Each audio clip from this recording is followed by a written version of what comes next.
আমাদের মন্ত্রণালয় থেকে আমরা একটা হটলাইন আজকে আমরা ঘোষণা দেব।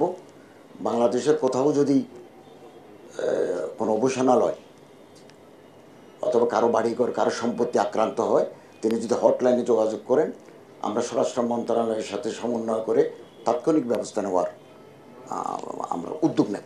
সনাতন ধর্ম, বৌদ্ধ ধর্ম, খ্রিস্টান ধর্মের তাদের অধিকার, তাদের সমস্যা নিয়ে আমরা আলোচনা করেছি।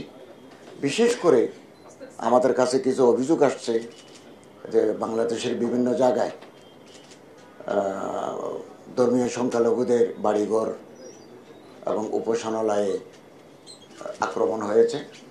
আমরা এটি তীব্র নিন্দা জানাই এবং সংখ্যালঘু সম্প্রদায়ের পাশে ধর্ম মন্ত্রণালয় সবসময় আছে, আগেও ছিল, এখনও আছে, আগামী দিনেও থাকবে।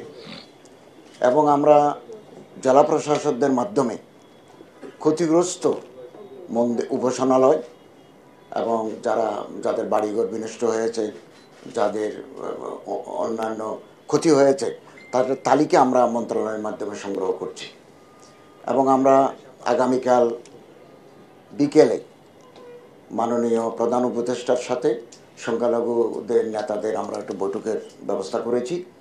ওখানে আমরা আরও বিস্তারিত কথা শুনব এবং আমরা অর্থ মন্ত্রণালয়ের সাথে যোগাযোগ রেখে ক্ষতিগ্রস্তদের আর্থিক সাহায্য আমরা কতটুকু করতে পারি সে বিষয়ে আমরা কালকে একটু সিদ্ধান্ত নেব। এবং মাঝখানে পুলিশের অনুপস্থিতির কারণে এই আক্রমণটা একটু বেশি হয়েছে। এখন পুলিশ যেহেতু যোগদান করেছে, আমরা ইনশাল্লাহ আশাবাদী আর এরকম দুর্ঘটনা আর ঘটবে না। আপনারা জানেন যে এই মাসের শুরু থেকে যখন বৈষম্য বিরোধী ছাত্র আন্দোলন চাঙ্গা হয়ে ওঠে, তখন একটা পরিস্থিতির উদ্ভব ঘটে এবং এই সুযোগে কিছু দুর্বৃত্ত এ সমস্ত কর্মকাণ্ড করে অমুসলমানদের, সংখ্যালঘুদের বাড়িঘরে হামলা করে একটা অস্থিতিশীল পরিস্থিতি তারা তৈরি করতে চায়। তারা ব্যর্থ হয়েছে। আমরা এটা আশ্বস্ত করতে চাই, এই বাংলাদেশ সাম্প্রদায়িক সম্প্রীতির দেশ। আবহমান কাল ধরে আমরা রোজা পূজা একসাথে করে আসছি এবং এখানে সাম্প্রদায়িক হানাহানি নেই। কিছু বিচ্ছিন্ন ঘটনা থাকতে পারে। আমাদের তত্ত্বাবধায়ক সরকার অত্যন্ত সতর্ক যাতে সাম্প্রদায়িক সম্প্রীতি বজায় থাকে।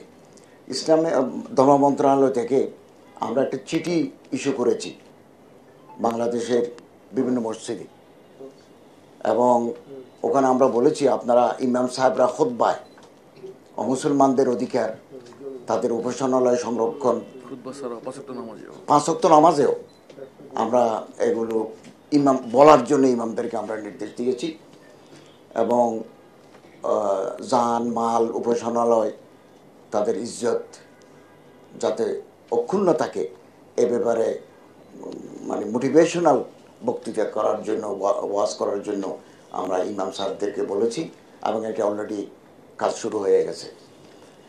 এবং আন্দোলন শুরু হওয়ার পর থেকে আপনারা লক্ষ্য করেছেন মাদ্রাসার ছাত্ররা এবং অন্যান্য প্রতিষ্ঠানের ছাত্র শিক্ষকরা উপাসনালয়ে পাহারা দিয়েছে। আমি কক্সবাজার আরও বাংলাদেশের বিভিন্ন জায়গায় দেখেছি যে রাত জেগে তারা উপাসনালয়ে পাহারা দিচ্ছে। তো যারা এই ন্যাক্কারজনক হামলা উপাসনালয়ে করে তারা মূলত দুর্বৃত্ত। তো আমরা চেষ্টা করব দুর্বৃত্তদের আইনের আওতায় এনে কঠোর শাস্তি নিশ্চিত করার জন্য। এবং এই দেশ আমাদের সবার, এদেশের একটা মহান মুক্তিযুদ্ধের মাধ্যমে আমরা এই দেশ পেয়েছি। এখানে সব ধর্মের লোকদের অংশগ্রহণ আছে, তাদের ত্যাগ আছে, তাদের রক্ত আছে। এটা আমরা বিনষ্ট হতে দিতে পারি না। এবং এটা অসাম্প্রদায়িক দেশ এবং এই অসাম্প্রদায়িক চেতনাটাকে আমাদেরকে লালন করতে হবে। এবং আমরা আজকেই সচিব মহোদয়কে আমরা বলেছি, আমাদের মন্ত্রণালয় থেকে আমরা একটা হটলাইন আজকেই আমরা ঘোষণা দেব। বাংলাদেশের কোথাও যদি কোনো অবসনালয় অথবা কারো বাড়িঘর, কারো সম্পত্তি আক্রান্ত হয়, তিনি যদি হটলাইনে যোগাযোগ করেন, আমরা স্বরাষ্ট্র মন্ত্রণালয়ের সাথে সমন্বয় করে তাৎক্ষণিক ব্যবস্থা নেওয়ার আমরা উদ্যোগ নেব। এবং গুজব খুব অল্প সময়ের ভিতরে ঢালপালা মেলে নানা ধরনের অস্থিরতা তৈরি করে। আমি দেশবাসীর কাছে আবেদন জানাবো গুজবে কান না দেওয়ার জন্য।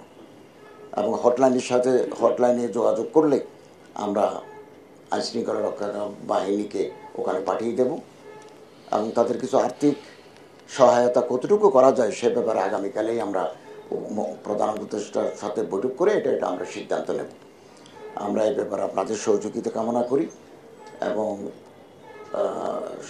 সাম্প্রদায়িক সম্প্রীতি যাতে আমরা রক্ষা করতে পারি, প্রত্যেককে এই ব্যাপারে আমাদের মনোযোগী হতে হবে। আমাদেরকে সতর্ক থাকতে হবে যাতে দুর্বৃত্তরা আমাদের সম্প্রীতি নষ্ট করে একটা অস্থিতিশীল পরিস্থিতি যাতে তৈরি করতে না পারে, এই ব্যাপারে আমাদেরকে অত্যন্ত সচেতন এবং সজাগ থাকতে হবে।